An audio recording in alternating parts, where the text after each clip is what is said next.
الله أكبر.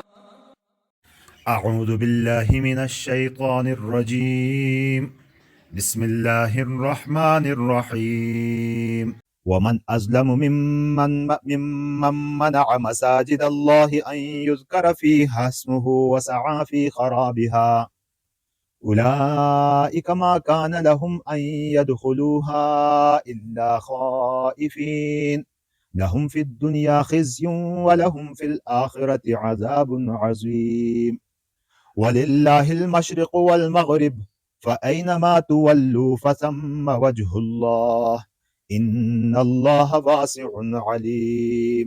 ومن اور کون، ازلم اس میں تفضیل کا صیغہ ظلم یظلم سے زیادہ بڑا ظالم، اور کون بڑا ظالم ہوگا، ممن اس شخص سے، منع یمنع روکنا، منع کیا، مساجد اللہ اللہ کی مسجدوں میں، ان یذکر فیہا کہ لیا جائے اس میں وہاں اس کا نام، یذکر مجہول کا صیغہ ہے، اسمہ اس کا نام، وسعا فی خرابہا، سعا یسعا کوشش کرنا، وسعا اور کوشش کی، فی خرابہا اس کے اجاڑنے میں، اولئک ما کان لہم، اولئک ایسے لوگ، ما کان نہیں ہے ان کے لیے، یعنی مناسب نہیں ہے، جائز نہیں ہے، لہم ان کے لیے، ان یدخلوہا کہ وہ اس میں داخل ہو جائیں، دخل یدخل داخل ہونا، الا خائفین مگر ڈرتے ڈرتے، لہم ان کے لیے، فی الدنیا دنیا میں، خزی ذلت ہے، ولہم اور ان کے لیے، فی الآخرت آخرت میں، عذاب عظیم بڑا عذاب ہے۔ ترجمہ دیکھیں، ومن ازلم اور اس شخص سے بڑا ظالم کون ہوگا، ممن منع مساجد اللہ ان یذکر فیہا اسمہ جو اللہ کی مسجدوں میں اس بات کی پابندی لگائے، بندش لگا دے کہ ان میں اللہ کا نام لیا جائے، وسعا فی خرابہا اور ان کو ویران کرنے کی کوشش کرے، اولئک ما کان لہم ان یدخلوہا الا خائفین ایسے لوگوں کو یہ حق نہیں پہنچتا کہ وہ ان میں داخل ہوں مگر ڈرتے ڈرتے، لہم فی الدنیا خزی ایسے لوگوں کے لیے دنیا میں رسوائی ہے، وَلَهُمْ فِي الْآخِرَةِ عَذَابٌ عَظِيمٌ اور انہی کو آخرت میں زبردست عذاب ہوگا۔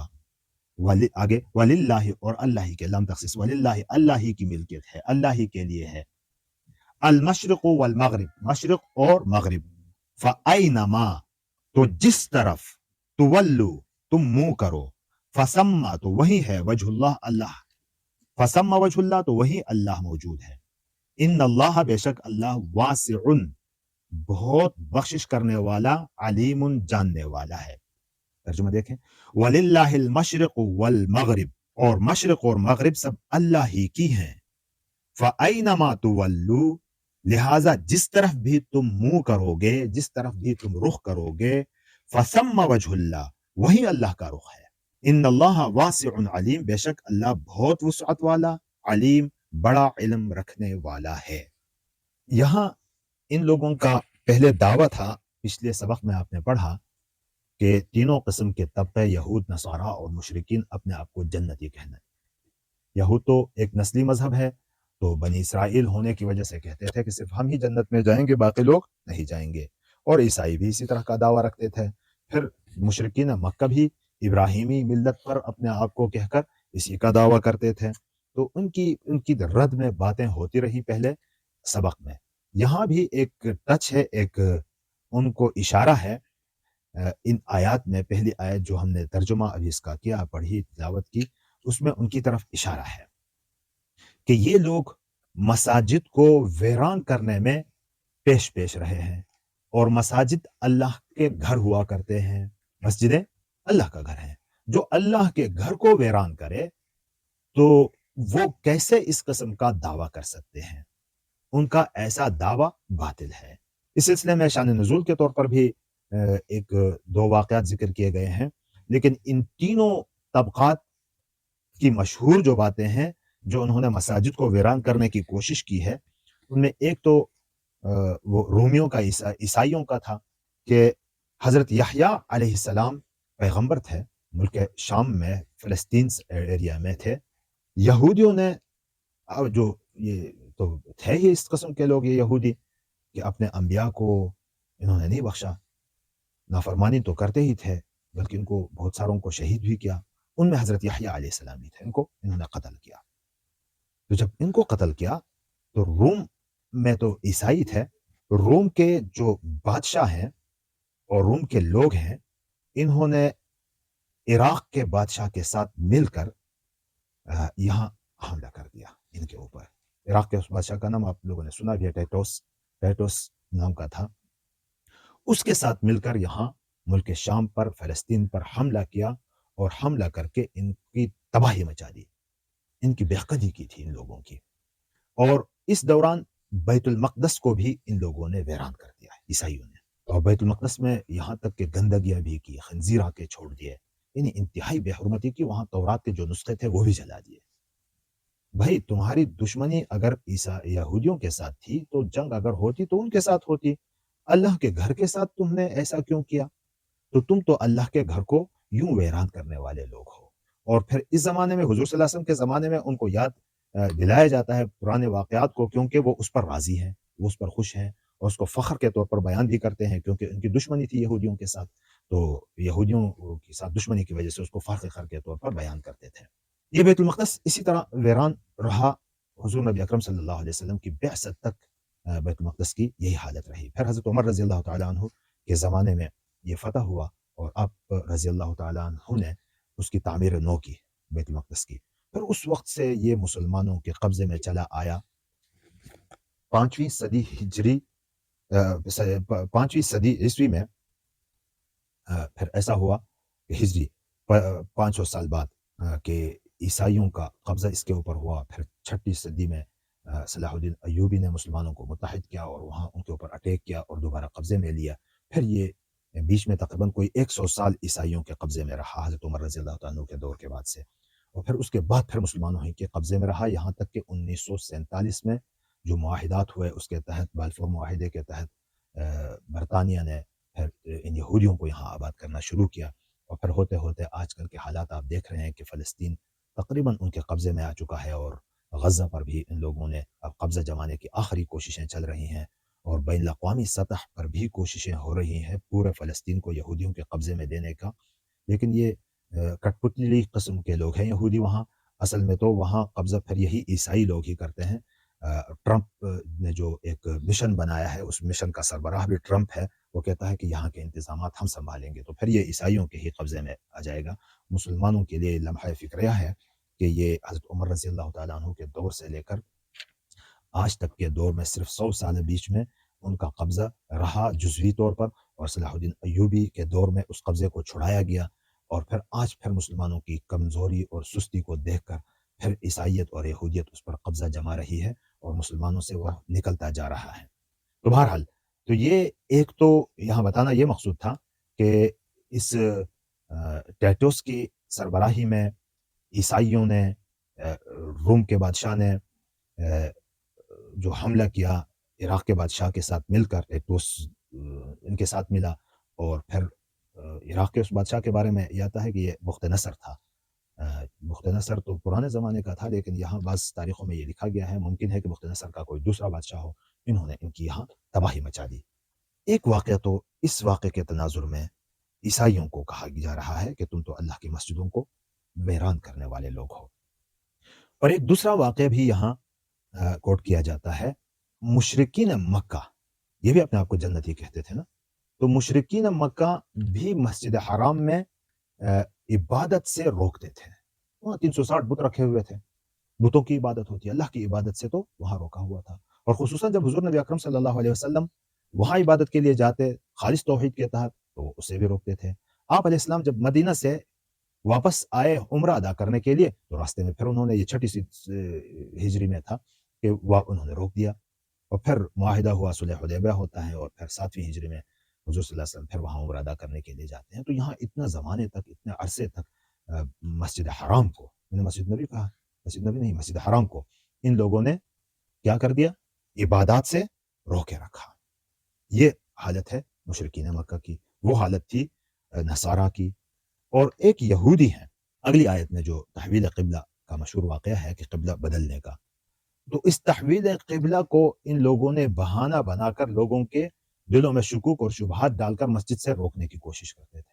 تو مسجد کی ویرانی صرف عمارتی ویرانی ہی نہیں ہے، بلکہ مسجد کی ویرانی یہ ہے کہ اس کی عمارت کو یا تباہ کیا جائے، خرابی لائی جائے اس میں، یا پھر یہ ہے کہ مسجد کی ویرانی یہ بھی ہے کہ جس مقصد کے لیے مسجد بنائی گئی ہے اس مقصد سے ہٹ کر اس کو استعمال کیا جائے۔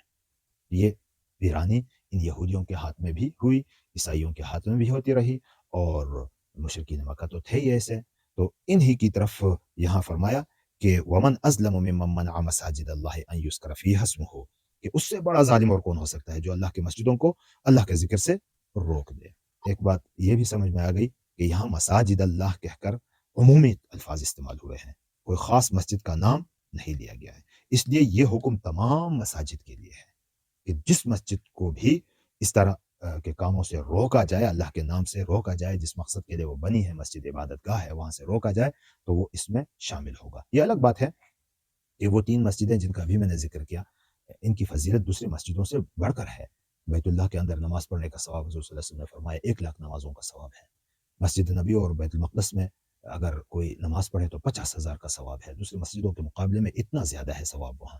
اور پھر یہ بھی ہے شد الرحال، کہتے ہیں کہ سفر باندھ کے کسی مسجد کی طرف جانے کی اجازت نہیں ہے کہ آپ اپنی مسجد چھوڑ کے سفر کریں کسی دوسری مسجد کی طرف نماز پڑھنے کے لیے، کہ وہاں فضیلت زیادہ ہے۔ لیکن یہ 3 مسجدیں ایسی ہیں کہ یہاں اگر کوئی سفر کا سامان باندھ کے سفر کر کے وہاں جائے تو یہ ہر قدم پر ثواب اس کو ملے گا، کیونکہ یہ 3 مسجدوں کے علاوہ باقی مسجدوں کی طرف جانے کی اس طرح اجازت نہیں ہے۔ یہاں ایک اعتراض ہو سکتا ہے کہ یہ تبلیغی جماعت والے جو جاتے ہیں ایک مسجد سے دوسری مسجد سے تیسرے، شد الرحال یہ بھی تو کرتے ہیں، تو وہ مسجدوں میں نماز پڑھنے کے لیے نہیں جاتے، وہ تبلیغ کے لیے جاتے ہیں، اور تبلیغ کے لیے کونے کونے تک، بلاد کفر تک بھی جانا ہے، مسلمانوں کے پاس بھی جانا ہے، ہر طرف جانا ہے، وہ تبلیغ کے لیے ہے، کسی مسجد میں نماز پڑھنے کے لیے نہیں ہے۔ یہ جو ممانعت ہے کسی مسجد کے لیے، وہاں نماز کی فضیلت سمجھ کر وہاں جانے کے لیے ہے۔ بات سمجھ آ رہی ہے؟ تو یہاں اللہ کی مسجدیں ساری ہی کی ساری محترم ہے۔ اس سے یہ بھی میں نے ابھی آپ کو بتا دیا کہ مسجد کی خرابی صرف عمارتی طور پر خرابی کو نہیں کہا جاتا، بلکہ معنوی طور پر بھی خرابی ہی ہے کہ وہاں اللہ کے نام سے کو لینے سے، اللہ کا نام لینے سے لوگوں کو روکا جائے، یا کوئی سی بھی ایسی حرکت مسجد میں کرنا کہ جس میں عبادت میں خلل پڑے، لوگوں کے شور و شغب کرنا، ایسی حرکتیں کرنا کہ جس سے دوسروں کی نمازیں ڈسٹرب ہوں، لوگوں کی توجہ ڈسٹرب ہو، ایسا کرنا ناجائز ہے۔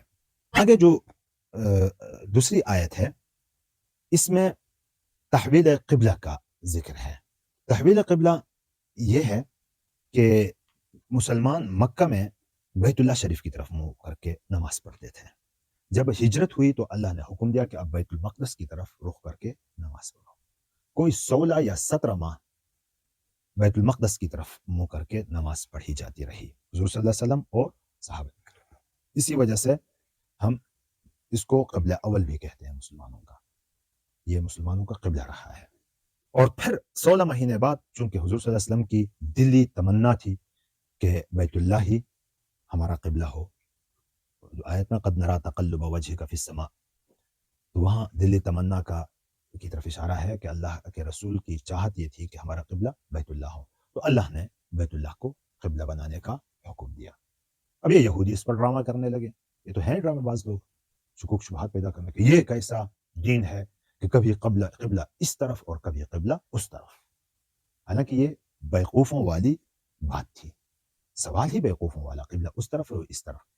اللہ کسی خاص ایک جہت میں بند نہیں ہے اعوذ باللہ کہ بس اسی طرف منہ کر کے نماز پڑھی جائے، سمجھے؟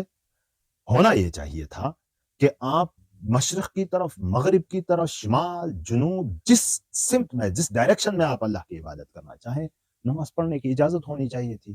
لیکن چونکہ یہاں وہ یکسوئی نہیں رہتی، وہ اتحاد برقرار مسلمانوں میں نہیں رہ سکتا، وہ اجتماعیت مسلمانوں میں برقرار نہیں رہ سکتی۔ دیکھیں اب یہاں ہم 25-30 لوگ ہیں، تو اگر سارے نماز کے لیے کھڑے ہوں، کوئی اس طرف کرے، کوئی اس طرف منہ کرے، کوئی یہاں منہ کرے، کوئی ادھر منہ کرے، تو یہ عجیب سا لگے گا۔ تو اس لیے ایک سمت کا ہونا، ایک طرف کا ہونا، ایک رخ کا ہونا ضروری تھا۔ وہ رخ صرف رخ کے لیے ہو، ہم اس رخ کی عبادت نہیں کرتے، اور نہ ہم یہ کہتے ہیں کہ اللہ اس رخ میں ہے. اللہ تو جس طرف آپ رخ کرے وہاں ہے. تو یہاں اصل بات ہے اس رخ کو متعین کرنا. ایک ہمارا اپنی طرف سے متعین کرنے والی بات ہے، اور ایک یہ ہے کہ اللہ کی طرف سے حکم آ جائے تو ہم اس حکم کی وجہ سے بیت اللہ کی طرف منہ کرتے ہیں. پہلے حکم تھا بیت المقدس کی طرف، اب حکم ہوا بیت اللہ کی طرف. بعد میں اگر حضور کے زمانے میں کسی اور طرف منہ کرنے کا حکم ہوتا، ہم حکم کے تابع ہیں، ہم کسی سمت کے تابع نہیں ہیں. یہ سمت ہم مقرر کیے ہوئے ہیں، ہم نے اس لیے کی ہے تاکہ ہم اس حکم کو پورا کریں جو اللہ نے دیا ہے اس سمت میں نماز پڑھنے کا. بات کلیئر سمجھ میں آ رہی ہے؟ مختصراً میں نے آپ کو بتا دیا. ہمارے لیے قبلہ کوئی بت نہیں ہے کہ اس کا سجدہ کریں. ہم اس حکم کو دیکھیں. یہی وجہ ہے کہ تبدیلی بھی ہوتی رہی اس حضور صلی اللہ علیہ وسلم کے زمانے میں. اگر ایک ہی بیت المقدس کی طرف ہی ہوتا تو ہم سمجھتے کہ شاید عبادت ہی اسی کی ہو رہی ہے، لیکن تبدیل کر کے اللہ نے یہ بتا دیا کہ بھائی یہ سمت کوئی بت نہیں ہے کہ جس کی آپ عبادت کریں. آپ عبادت کریں گے میرے حکم کے مطابق، اور ہم اس حکم کے تابع ہیں. سمجھ آ گئی بات؟ تو وَلِلَّهِ الْمَشْرِقُ وَالْمَغْرِبُ، مشرق اور مغرب اللہ ہی کی ملکیت ہے. اللہ کسی خاص سمت میں تو مقید نہیں ہے، سارے اسی کی ملکیت ہے. فَأَيْنَمَا تُوَلُّوا فَثَمَّ وَجْهُ اللَّهِ، جس طرف بھی آپ رخ کریں گے اللہ وہی موجود ہے. لیکن پھر بھی قبلے کی تبدیلی کا حکم دے کر ہم حکم کو کے تابع ہو گئے. ان اللہ واسع علیم. اچھا، یہاں ایک فرمائے کہ اولئک ما کان لهم ان يدخلوها الا خائفین. یہاں سے مسجد کے آداب معلوم ہوتے ہیں کہ مسجد میں اللہ کے گھر میں ہم داخل ہوتے ہیں. جیسے دنیا کے چھوٹے موٹے بادشاہوں کے دربار میں جاتے ہیں تو کتنے آداب و احترام کا خیال رکھا جاتا ہے. تو یہ تو احکم الحاکمین کا گھر ہے، تو وہاں بھی جائے آدمی تو خوف دل میں ہونا چاہیے. وَلَهُمْ فِي الدُّنْيَا خِزْيٌ فِي الدُّنْيَا کا جو ذکر ہوا یہاں، دنیا میں ان کے لیے رسوائی ہے. تو رسوائی دنیا نے دیکھ لی پھر کہ ان مشرکین کو، ان یہود کو، ان عیسائیوں کو سب پر فتح ہو گئی مسلمانوں کی، اور سب مغلوب ہو گئے اور سب ان کے انڈر آ گئے. اور آخرت کا عذاب تو ہے ہی کافروں کے لیے عذاب، لیکن یہاں اللہ کے گھروں کے ساتھ چھڑخانی کی وجہ سے یہ عذاب کئی گنا زیادہ بھی ہو سکتا ہے. بات کلیئر؟